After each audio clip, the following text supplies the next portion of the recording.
U.S. government. So what we're going to be learning about is how the American government, the story of American government really started, our origins. You probably all know that the first Americans came over on the first American immigrants came over on the Mayflower and landed in America. But let's talk a little bit more about how our government came to be.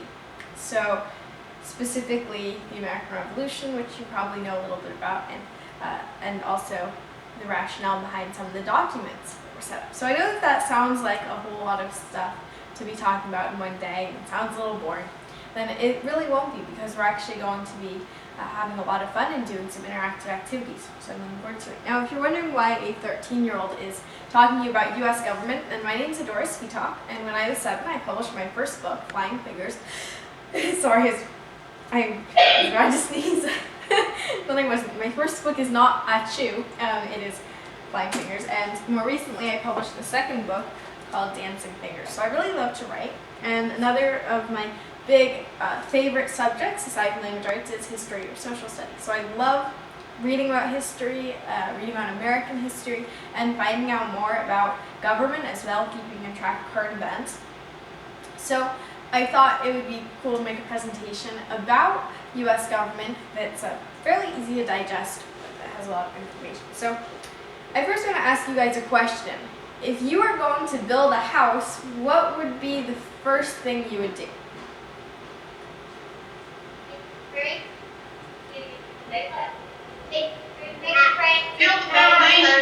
Build a foundation? Great. Build a foundation. I'm sorry? Build a foundation. Build a foundation? What else? Know how much it would cost? I'm sorry?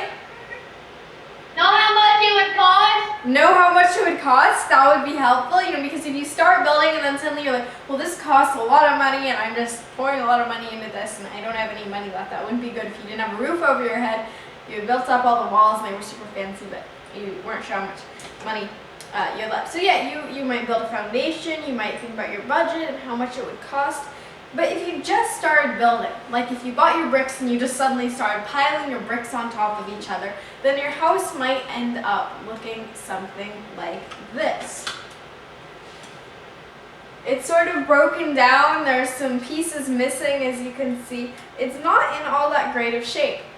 Now, why do you think, if you just suddenly started building like that, why would it end up looking so bad? Okay. But we didn't have a model for your house. That's how to build it. I'm sorry? If you didn't have a model to go by, you wouldn't know what to do. If you don't have a model to go by, you wouldn't know what to do.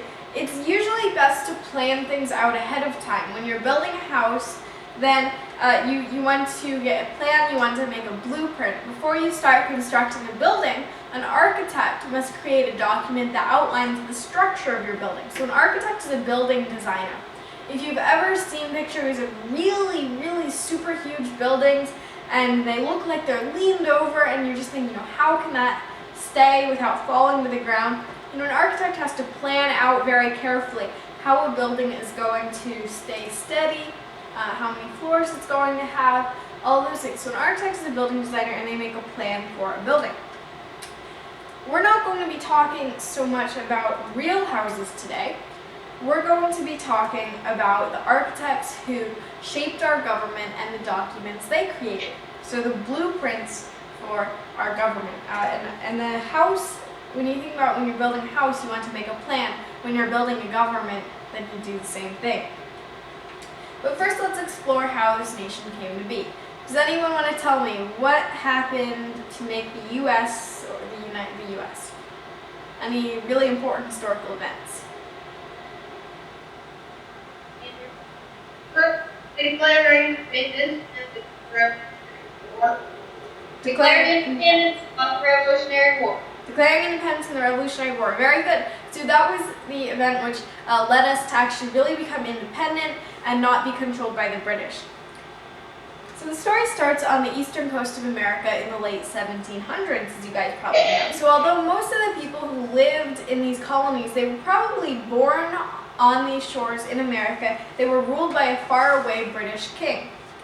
The British system of government was a monarchy.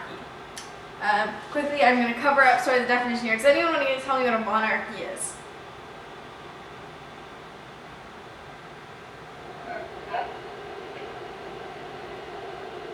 Oh, could the teacher please call on the students? King or queen? Queen or king, yeah, exactly. And so a monarch is someone like a king or a queen who rules a state. And what's important about that is the fact that it's by hereditary right. So that means if I'm a queen, then my son or daughter will be a king or queen, and their son or daughter will be a king or queen. So that might not seem all that bad, except that, people are getting a little tired of, oh, just this person's king, he has a lot of power, and then it's only going to be in his family. And the people in the United States, or in the American colony especially, were a little bit mad about this. Does anyone want to quickly answer for me, what is government? What is the definition of government?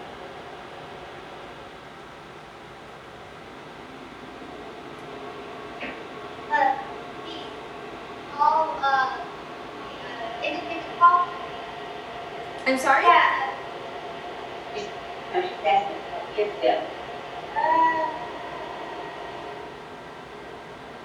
They're being shy.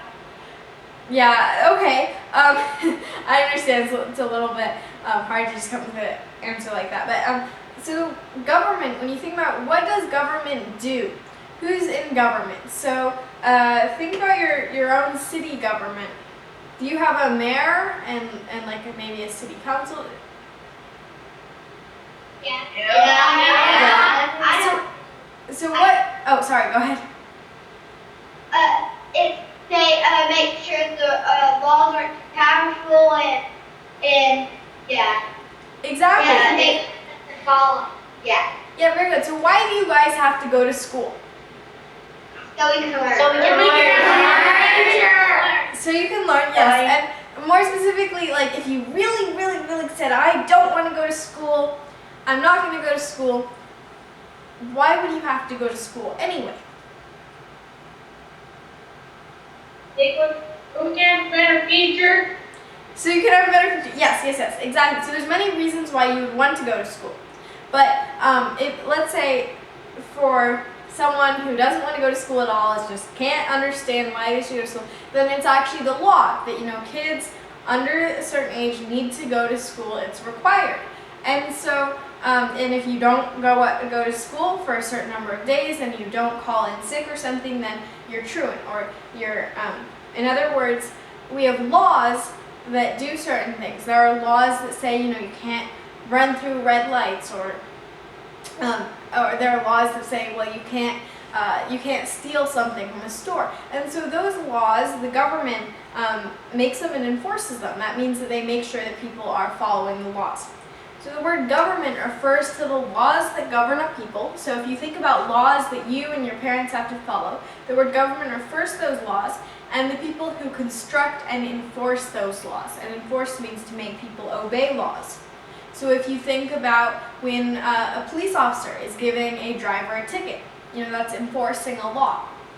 So government refers to the laws that govern a people and the people who construct and enforce these laws. If we look again at what I was talking about with the house and building a house, then the word government might refer to the blueprint or the house, sort of taking that reference. So in the 1700s, British citizens did not have a lot of say in their government. They didn't get to decide who their ruler was. They didn't get to say, oh, well, I want this person to be king, I'm going to vote for so-and-so to be king. But American colonists were even worse off. They had much less power than that. But they still had to pay taxes. What are taxes? Taxes are what they as money to the government.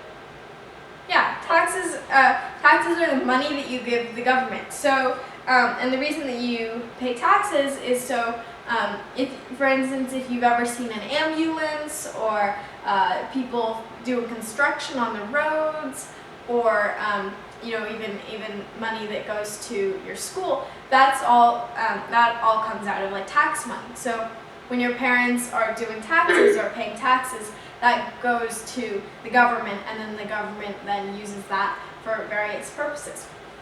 So the American colonists, think about the American colonists, they didn't get to decide where their money was going.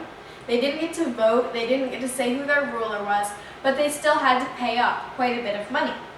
So the Americans had to pay taxes, but often they didn't have any say in the way that their tax money was spent. If the king had wanted to take their hard-earned money and go spend it gambling or something, or just use it to buy really expensive cheese, the king could have done that.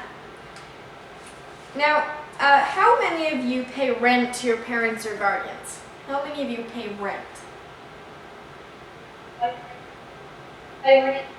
Probably not too many of you, right? How many pay for your part of the groceries? Not too many, okay. Raise your hand if you pay for the garbage and electric bills. Or raise your hand if you get to help make some decisions in your family. Do you get to help make the really important family decisions? Okay, so I'm seeing some raised hands. So it looks like you guys, essentially you're getting a pretty free ride. You get to help make some decisions. You probably don't have you probably might not have the final say on it. You get to help make decisions, and you don't have to pay rent or essentially pay taxes to your parents. Now I get to help make my family make some decisions. Some decisions are a little bit out of my control. And if you think about what the American colonists were doing, then essentially think of them like this. Imagine if you had to pay rent, you had to pay for groceries, you had to pay for the electric bill, and your parents never asked you for your opinion, said you can't help make any decisions, and I'm not going to listen to you at all. That wouldn't be too fun, would it? No. And so you can probably understand why people would be like, we don't like this, we're going to do something about it. In 1775, American colonists led by George Washington rebelled against the British. So what do we call this? Revolutionary War. Yeah, the American Revolutionary War. Now we often think about people with all these cannons and guns and marching, and a lot of it was about war, and a lot of it was about defeating the British and all that. But a lot of people also did things outside of fighting, outside of the battlefield. People like Thomas Paine wrote important works that helped raise awareness about the American cause. Thomas Paine wrote a book called Common Sense, and it was all about essentially laying out the reasons why it was unfair, the system that the British were using. And people read that and they thought, this makes sense, and were then more committed to the Patriots, or to why the U.S. should be independent. Benjamin Franklin worked as an ambassador to France to raise funds. So an ambassador is an official representative of an organization or a movement. He was the representative of the U.S. government to France, and he said, we need your help. Can you send over whatever you have, either money or resources? And so we got help from France. And Patrick Henry gave speeches about the fight for freedom. Maybe you've heard of the quote, give me liberty or give me death. Very famous. That was from Patrick Henry. So people like Thomas Paine, Benjamin Franklin, Patrick Henry, they would give speeches, they would write articles, they would work as ambassadors, and all this was outside of the battlefield, but still for the very important cause of winning over people's minds and saying that they believed in the American Revolution and in the cause. As the revolution raged on, a group of colonists published the Declaration of Independence. So why is the Declaration of Independence so important even today?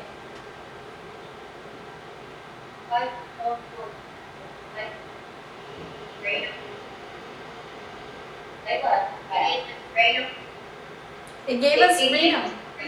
Yeah, exactly. The Declaration of Independence, when you look at this document, it was one of the first documents that really outlined. It said, we are a free nation. We have, it's our right to determine where we want to go. Not the British, or we're not going to be a colony any longer. We're going to be our own country. And that was really brave, because at this time it wasn't like for sure that the British were completely defeated. It was still a little bit up in the air. And so by publishing the Declaration of Independence, it was a very brave step in saying, we have this new country, we're going to make our own decisions. So can anyone tell me who wrote the first draft of the Declaration of Independence? Thomas Jefferson, that's right. Now it did get edited quite a lot, and Jefferson was actually not super happy about some of the edits. He said he actually is reported to have said that his document had been mutilated, but we are pretty happy. If you look at the Declaration of Independence, it's a really beautiful, well-written document. So he didn't do a bad job at all. Although the Declaration of Independence wasn't a blueprint for government, as in it didn't outline, this is what you can do, this is what you can't do, this is law number one, this is law number two. It didn't say things like that, but it outlined the ideas and values that would become guiding principles for the creation of our government: life, liberty, the pursuit of happiness. These are really important ideals that were being outlined in the Declaration of Independence. It also explained why the colonists were rebelling against the British and what their goals were. Here are some of the complaints the colonists had about the king. So apparently the king vetoed many laws that would be helpful to the colonists, dissolved colonial legislatures that would stand up for the rights of the people. The king controlled all of the judges, American trade, limiting trade opportunities, and destroying useful rules and laws on a whim. So let's go through each one of these here. He vetoes many laws that would be helpful to the colonists. The king vetoes many laws. What does vetoing a law mean? They make most of the laws. I'm sorry?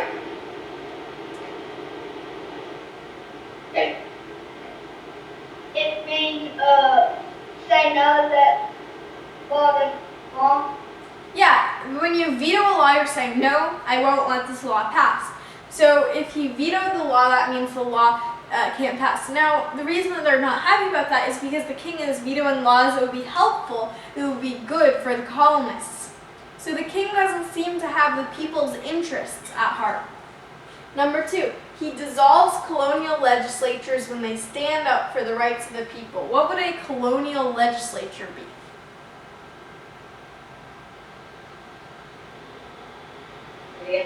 Kind of like the Yeah, kind of like government. Basically, a colonial legislature would be a group of people that would help make laws and pass laws and basically be a government for that area. But unfortunately, the king was dissolving colonial legislatures when they were standing up for people's rights.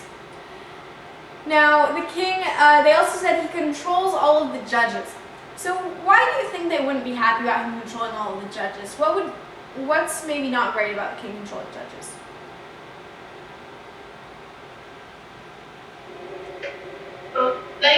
He controls them all the way the person there is, and you can take down the Exactly. How many of you have heard of the term bias?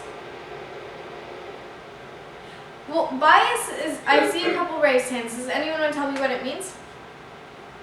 Ready?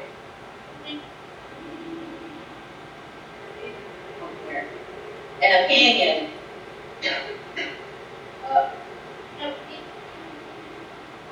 He said an opinion. An opinion. It has to do with opinion, but it's a little different. Maybe have any of you ever gotten into a fight with a sibling, a brother or sister? I see some raised hands. So for those of you who've ever gotten into a fight with a sibling, brother or sister, or even a friend, and maybe your parent, your mom or your dad or your guardian or your uncle or aunt, whatever adult comes over and is like, put that toy down, you shouldn't be arguing. Maybe they'll turn to you and say, why did you start the fight? Or, you should know better. And maybe you're like, well, I didn't start it, or it's not my fault. And you think, they're being biased. They're being unfair, or basically they're sort of favoring someone over you. So if you ever are like, that's not fair, I didn't start the fight, or it's not my fault, or something like that, and you think that an adult is being biased, then that's sort of like the judges, the king controlling the judges. So if someone's biased, then it means that they sort of lean one direction more than the other, and where they should be standing in the middle. So judges are supposed to be really neutral.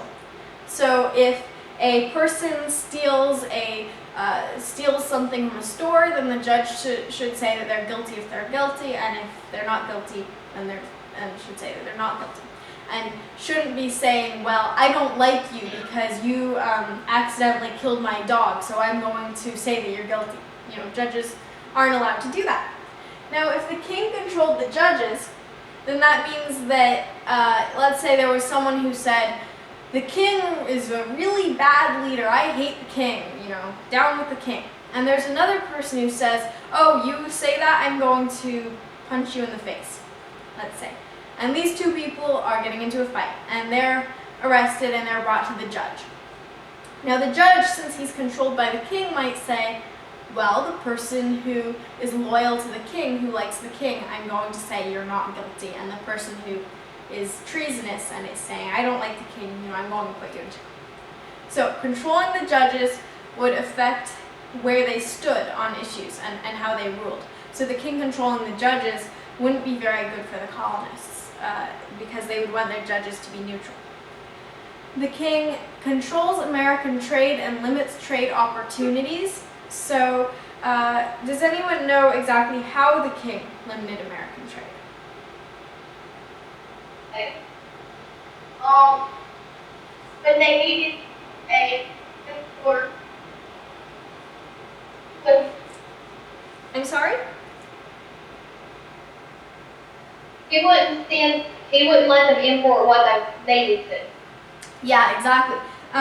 The British set a lot of rules which didn't make a whole lot of sense to colonists. They would tax a lot of things, wouldn't let them produce some things for themselves, made sure, and so the British were controlling the trade opportunities of the Americans without letting the Americans have a whole lot of say in it, and that was something which made them unhappy.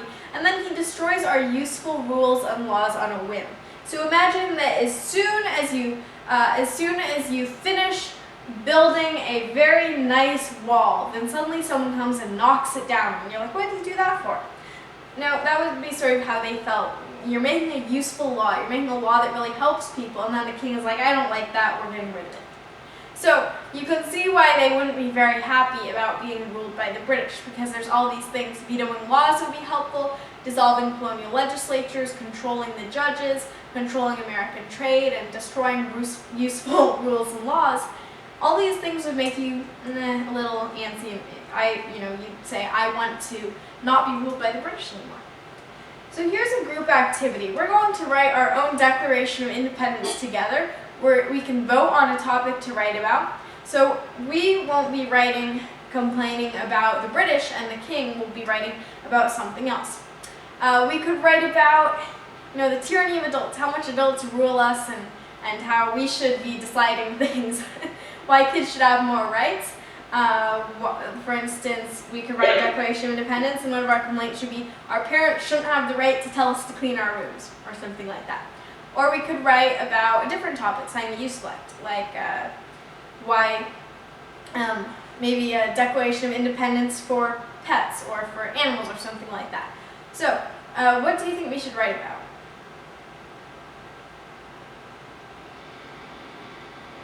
What's something unfair that we can declare ourselves independent of, and we're going to be making a list of complaints? Any ideas? Tyranny of adults. Okay, tyranny of adults. Okay, sure. So let's think, what are some ways, what are some rules that you think are unfair?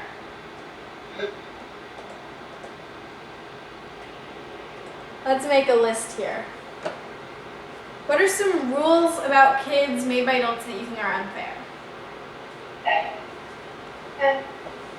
We all I'm sorry? Then she shares a room with her sister, but she has to clean the room by herself. Okay. So sharing a room with his sibling, okay. So sharing a room with sister, but having to clean your room by yourself. Okay. What else? What? Getting grounded. Getting grounded. Okay. What else? Okay. Having to go to school. Okay, so you think it's unfair that, hey, I'm surprised to hear that from the class that was just telling me about how going to school is beneficial for your future and is a little bit surprising. Okay, what else? Big what? Baby dogs. I'm sorry? Baby dogs. Bathe the dogs. Okay. What else? Say Feeding. Oh, feed. Oh, okay. And something that you get in trouble for that you didn't do. Okay, getting in trouble for something you didn't do. Probably everyone's had that experience. What else? Rain. Having to hang your clothes up. Having to fold your clothes. That'll work. Yes. Okay, and 3 more things. David. Being able to I'm sorry? make your own choices. Okay, or maybe not, since we're complaining about things not being able to make your own choices. Okay, 2 more things. Okay. Hanging out the trash. Taking out the trash. Taking out the trash. And 1 more thing, last thing.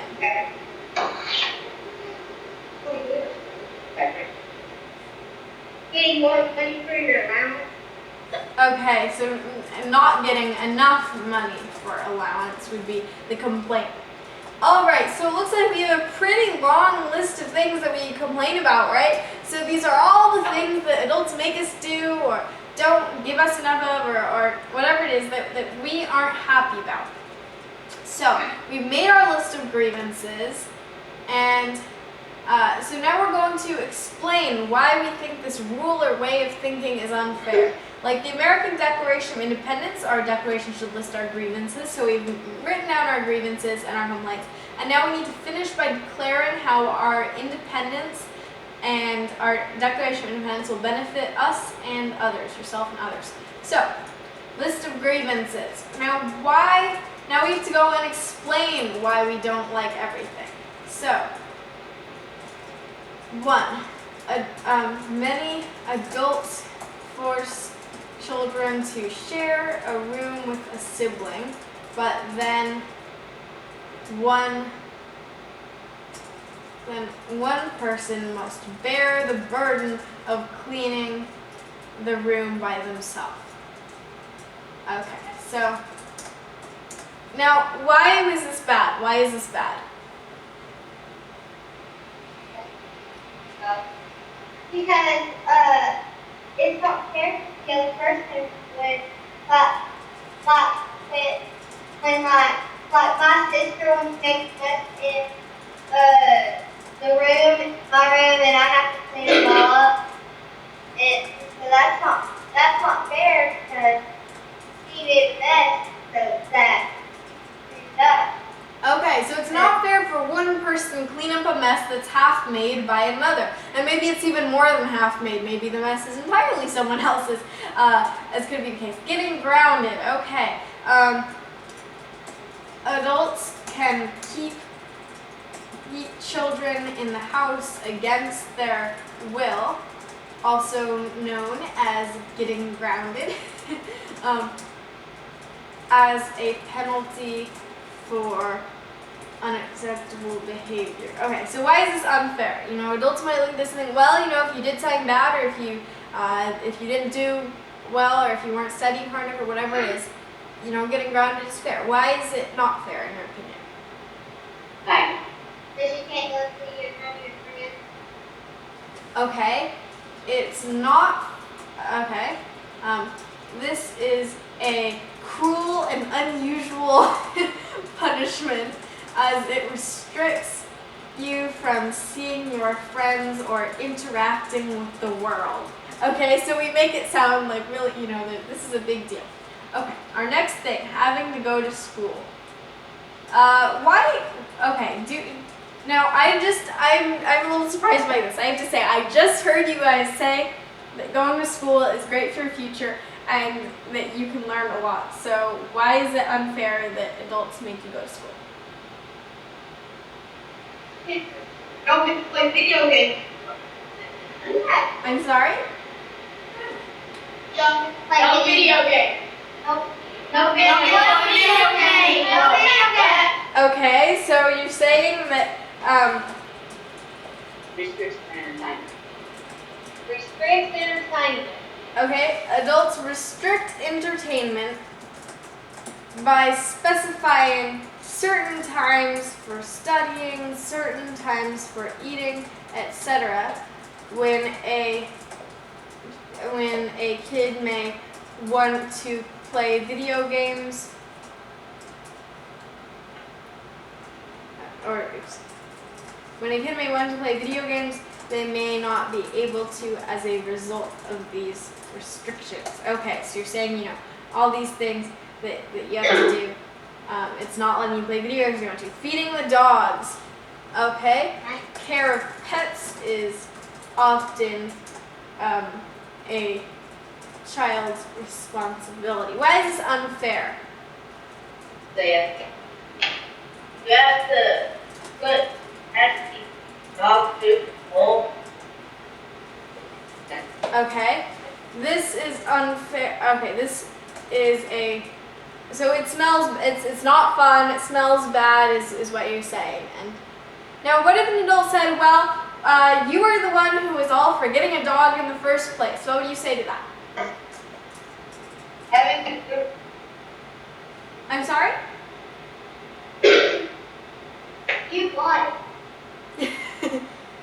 Okay, so you weren't all for getting the dog. Oh wait, so let's just put, since the food often smells bad and it's a time consuming, and it can take a lot of time, it sometimes can, not too often.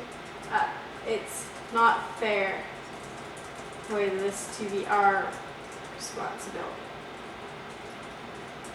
Okay, and you know, I'm not sure if we can explain every single one. Okay, we'll try to finish this. Getting in trouble for something you didn't do. Why is this a bad thing?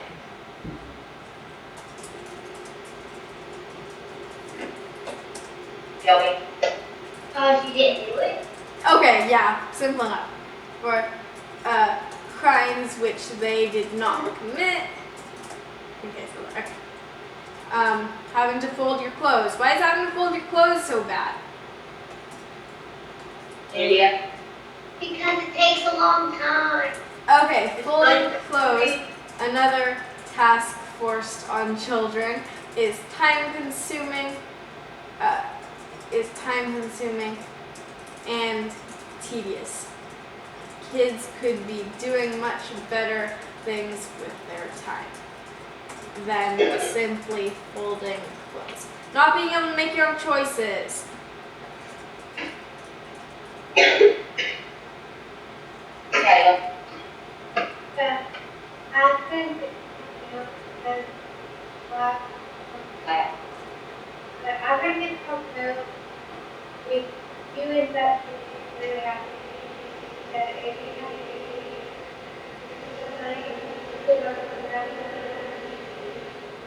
I'm sorry?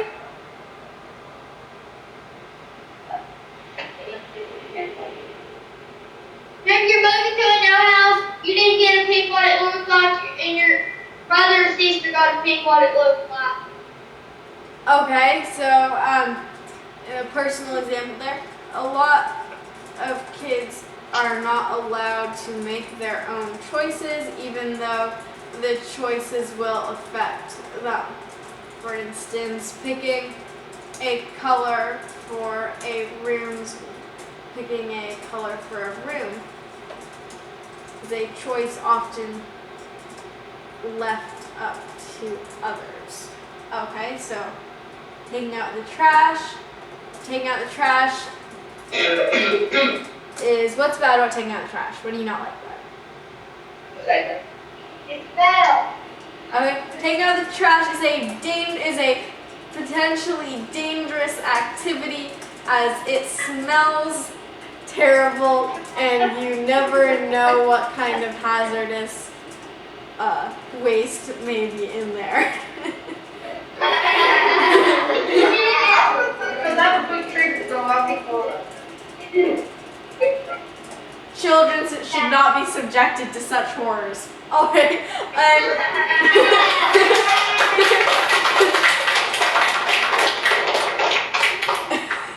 okay, and finally, not getting enough money for allowance.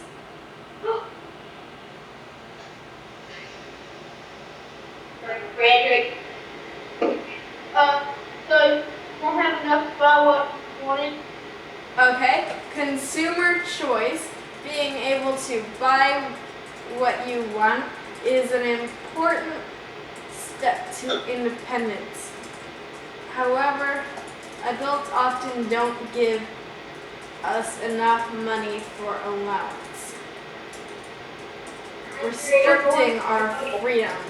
Okay, so now is the hard part. We have to say, why would our Declaration of Independence make the world a better place? Why would getting rid of, fixing all these complaints, why would it make the world a better place?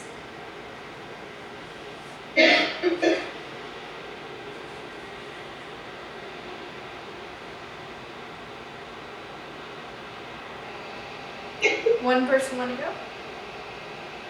Diana,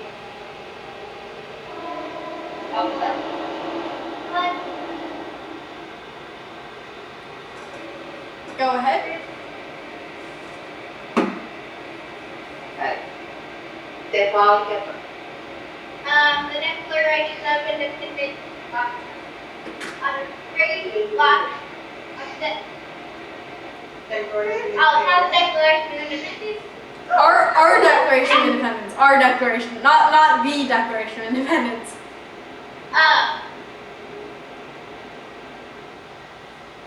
It would be a lot easier for kids. Okay.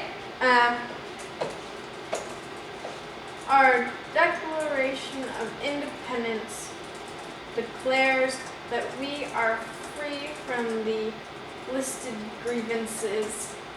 And, this would make life freer, easier, and happier for every child on Earth. Okay. So we have our